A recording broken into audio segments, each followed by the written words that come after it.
This podcast is certified fresh. Freshmediaworks.com.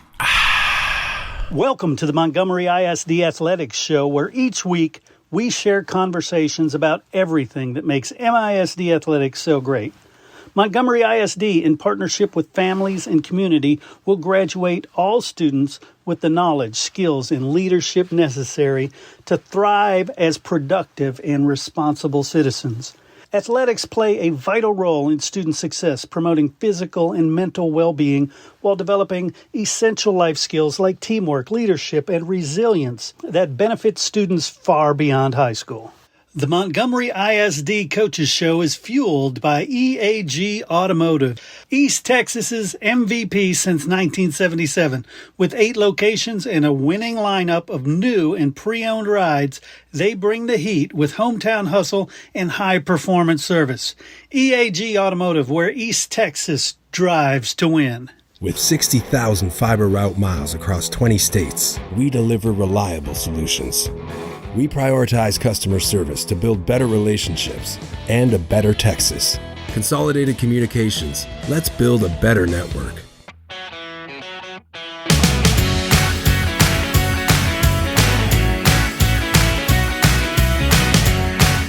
All right, everybody, welcome back to the Montgomery ISD Athletics Show. I'm Chris Daly. Joining me today, Coach Brandi Wilkinson of girls soccer. Welcome, Coach. Thank you. You bet, you bet. So let's first recap last year a little bit so people know what you're building from. I show 16-7-1 last season, second round loss to Barbers Hill.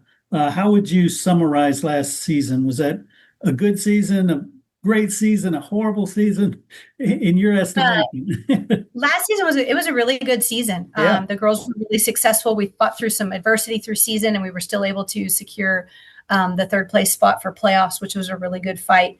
Coming out of playoffs, we faced off with Dayton in the first round, came out really strong. Unfortunately, our girls didn't have as much experience being more, having been more deep through the playoffs. Mm-hmm. And so we got to that second round, and it was a little more nerve-wracking for some of the girls. But Barbers Hill put up an excellent fight, and they deserved that win that day. And so we also have, a really tough district. So watching us grow through the district and be better prepared for playoffs was great. Nice. And from last year's class, were there a lot of this year's athletes that got to experience some of that playoff environment? Because that's important. Absolutely. Yes, we have 11 returners on the squad this year, and 9 of those girls actually received some type of all-district recognition. So we're building off of a really strong foundation that I think is going to continue to make us successful this year, and hopefully continue our run into playoffs and maybe get past that second round this year. I love that. So you did lose some seniors, but the cupboard is not bare. Right. We definitely lost some strong seniors. We're really just relying on some of the newer girls that are coming up to make their mark and to be an impact on varsity this year. We also have a couple freshmen that have come in, so that hopefully, every time you lose seniors, somebody else has to step up and fill the hole. And so I'm hoping some of those kids are going to step up. Well, let's talk about those kids that we were planning to fill those roles with. Give us some names and what you expect. I have 2 goalies that are looking to fill. We had a senior goalkeeper last year, and I've got 2 goalies. One is a girl that moved up from JV this year. Her name is Anna Bush. And then I have a freshman that's come in. Her name is Isla Leto. So looking forward to those 2 battling it out to be competitive for the varsity goalkeeper position. I have another freshman that has come in this year named Molly Rankin. I'm hoping to have her fill maybe in a center mid type position where we also lost a center mid. And then I'm also kind of moving some of our returners around to take some different spots and fill some of those holes. Nice. And then as far as participation in the program, how do things look? Talking sub-varsity on through varsity. We're a little bit small. Soccer is not as huge on our side of the district as I think it is in some of the other districts we compete with, and then also our sister school on the other side. So we're tiny but mighty. Our girls are we work really hard, and they put in a lot of fight, and they have a lot of grit. So we might not be real huge in numbers, but we're definitely going to put up a fight. Nice. And talk to me about your coaching philosophy, because some coaches, they're like offense, offense, offense. Other are more defensive minded. Others just say, hey, it depends on what we have for athletes. It does a little bit depend on what we have for athletes. I'm a big passing possession footwork type game. I like to see the girls possess the ball, move the ball around the field. I like our defensive players to feel comfortable to go up and help in the offensive attack, and not just attack with just a few offensive players. We are returning a strong offense from last year, so I look forward to hopefully getting some of that strength back and putting the ball in the back of the net. But I think we adjust for each game as well. If we know it's going to be more of a defensive game, then we'll make those adjustments. If we think we have a better shot offensively to attack the goal, then we'll make adjustments there as well. We like to be very flexible, and I'll even change up our formation for different games as well. Oh, nice. And you mentioned district a little bit in passing and a couple answers here, but let's talk about district. What is district? What does it look like? Who are the powers? Our district overall is a tough competitive district. Yeah. Obviously, we have A&M Consol, who's the returning 5A state champ last year. And they've gone undefeated in district the last several years. Lake Creek is always, a strong powerhouse. They have a lot of talent in their program. And then College Station's always a competitive battle as well. Never know what they're going to have. And then we never look past Burnham and Huntsville and Rudder either. I think those programs are building, and they've had different coaching changes. And I feel like every year they've gotten stronger and stronger. So there's not one game in the district that's going to be easy. It's a fight every game to get to the playoffs. Nice. And talk about that Lake Creek team, the Motown Showdown. Is that as big a deal in the soccer world as it is in football and basketball? It can be. It's obviously a huge deal with football and basketball. Yeah. We try to change it up a little bit when we play them, and we do a varsity doubleheader. So we have both our boys and girls varsity. Oh, nice. They're playing on the same night together, just to kind of build. So our boys are there watching us play, and we're there watching them play. There's always going to be that rivalry, but a lot of our kids actually know each other. I know the coach. So it's a friendly, healthy rivalry, and you never know from one year to the next who's going to have the stronger team, but they do definitely have a very strong program, and they are very competitive.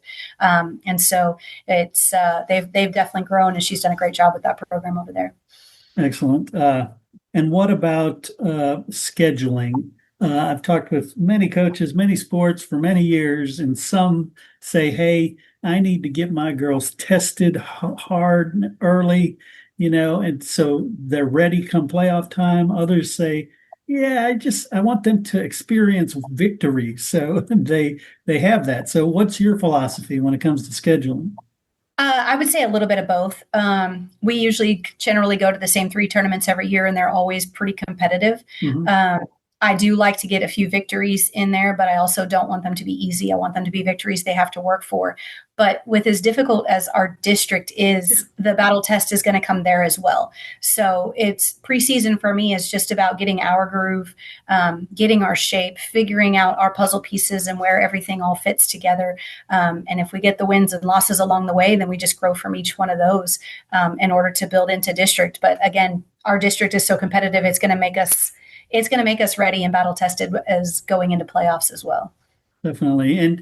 And soccer as a whole is growing, but tell me how the Montgomery fan base for soccer has been. Is it on the rise? Is it like, come on, people, we need some more in the stands? We could use a little more people in the stands. Unfortunately, we battle weather during our season. And so a lot of people don't want to sit outside when it's 35 degrees outside and raining or windy or any of those things. So it's hard to get, a big fan base out there for soccer. Obviously their family members and the girls' friends and everybody come out, but it's not a huge fan base for us. Nice. And so when you're talking to the girls this year, what is the theme that you try to drive home this season versus previous seasons? What's the focus? We generally kind of stick with the same theme, which is it's our cohesion, and we play for each other and we play as a family. we are about minimal drama. With having a whole lot of girls, you can have a lot of drama, and we don't have that in our program. We do a lot of team building stuff, and we really work on the cohesiveness and the support of each other, and really being there for each other, and building the team as a strong family unit. Nice. And I'm glad that you brought up the drama, because if I brought it up, it sounds sexist. So tell me how you deal with that, because you're right. You've got a locker room full of strong-willed girls, athletes and leaders. How do you deal with that drama? How do you keep it? It's the culture that I guess I've set over the years, having been here for so long. Mhm. The girls know that I'm not going to put up with it. But also they kind of handle it themselves, because I've empowered them to take that ownership of the team and be like, hey, we're going to squash this. We're not doing this. This is not what our team is about. So a lot of it they handle within themselves, that never even has to get to me, because they know they've been part of the team, that family and that support of each other is so important, that they don't want to tear each other down and have that drama with each other. So it's just really not there that much. I love that. And talk to me about the schedule, that when it starts, who the early opponents are, and what you need out of those first few games. We will start off with the Woodlands tournament. And those are opponents. I don't actually have my schedule right in front of me, but those are opponents that I don't think we've seen before. But the way I look at tournament season is, we don't know really anything about those teams. Right. So every time we step on the field, it's a clean slate. And so we really focus those first three tournaments on our game. What is our game going to look like? And then we make in-game adjustments as we need to, as we see what those other teams are going to bring. But that helps us kind of develop what we want to look like as a team prior to getting into our district season. So as we move on to play the different schools, we go to the Woodlands tournament, we go to the Katy tournament, and then we go to a tournament in Fort Worth. And it's, like I said, it's always different opponents that usually we don't see very often. So we don't necessarily know exactly what to expect, but I really like it that way, because we know what to expect with our different district opponents and how they play. Mm-hmm. I like the unexpected that we face when we're in the tournaments. I love that. And again, it's early, way too early to define who your team is, but what do you think of this squad when it comes to things like team speed, intelligence in making wise decisions, things like that? Actually, I feel really confident in that, especially with the returners we have. We're returning a sophomore who had 26 goals in the season last year. Her name's Val Barnett. Her soccer IQ and her quickness and speed and ability to shoot is fantastic. We have Mills Roderick and Berkeley Burgess. They are two very strong IQ. Oh, and Aaliyah Whitehead. The IQ runs really deep with them. They're usually our playmakers, our goal scorers, and they're just so smart on the field. But our whole team overall is pretty quick and pretty fast. We're little, but we're quick. So we also have Bianca Wimhoff, who will be on the outside, who has a lot of speed on the outside of the field. I had mentioned Aaliyah. She's on the outside as well. And then we also have another one, Cameron Bradford, coming up. She's a sophomore this year, who's got a lot of speed. So speed and IQ, I think, is very strong. It's just a matter of how well we connect and handle different adverse situations throughout the season. Awesome. If you could make a plea to people who are considering, hey, I might want to check out some of these soccer games. Make your pitch. Why should they come? Because we're fun to watch. We're tiny, like I've said, but we are so fierce and so fun to watch. We're aggressive, the way we possess the ball and move the ball quickly around the field. And there's just a lot of energy with the girls. They're never afraid to back down to a challenge. And it's fun to watch, like I said, them possess and move the ball around the field. We play a very quick 2-touch game when we can. And it's just fun to watch. And the girls have a great heart and a great spirit. And it's great to see them work together as a team. Sweet. Well, I'm glad I get to catch up with you before the season started. Hopefully we'll check in during the season, and best of luck this year. Great. Thank you so much. Thank you.